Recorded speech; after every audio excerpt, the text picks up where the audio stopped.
So the Denmark has basically said, okay, hang on, it's a little the equivalent of sort of saying, listen, we're pulling the SIM card out of this sucker and we're putting our own in there.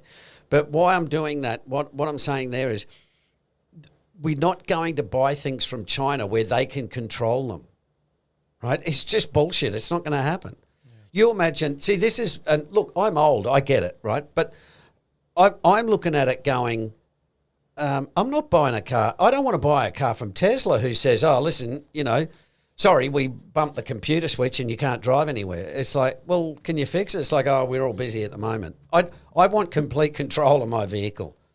I don't want anybody else remotely controlling anything, right? So that's that part of it.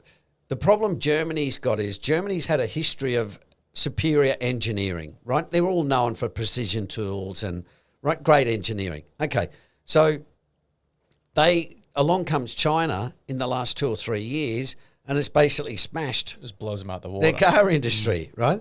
So now the Germans are saying, well, like everybody, hang on a second here. It's the only thing we've got. Well, why are we buying them off you? Mm-hmm. Yeah, the problem we've got is we went through this in the 80s with Japan, right? We said, hey, we're going to deregulate. We've got to be competitive. And they just wiped the shit with everything, right? No more white goods, no more TVs, no more technology was all coming out of Japan, right? Cars, all out of Japan. Mm-hmm. Now, the reason was because the Japanese were fiddling the books and industry policy and giving subsidies and suppressing their currency, right? That's exactly, so we lost the car industry, we lost white goods, we don't build shit here in Australia, right? On a national scale, Okay.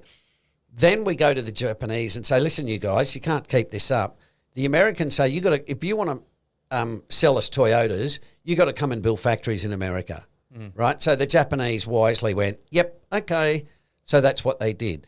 The Chinese then copied the Japanese strategy, right? So now China is doing to Europe what the Japanese did to us, yes, right? And a lot of other countries, including America, right? So that what I'm saying, the difference is Japan has never been hostile since the Second World War.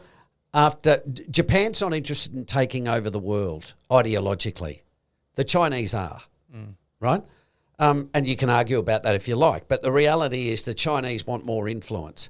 So the difference is... Well, regardless of the truth, that's the perception. Yeah, America and Japan were always allies. The Japanese always knew, with China on the doorstep, they had to have America as allies to defend them, right? The Chinese are different. The Chinese are not allies of America or Australia for that matter. So therefore it's going to end badly, right? And what I mean badly is we're going back to the protectionist regimes where Germany will say, all right, you're going to have a Chinese car, it'll be, 4 times as expensive. Yeah, but it feels like to get to that point, even if they do quietly lead like an industrial revolution, if you want to call it that. Yep. That's 10 years away, 5 years until it could be in place. It's a long time. Absolutely.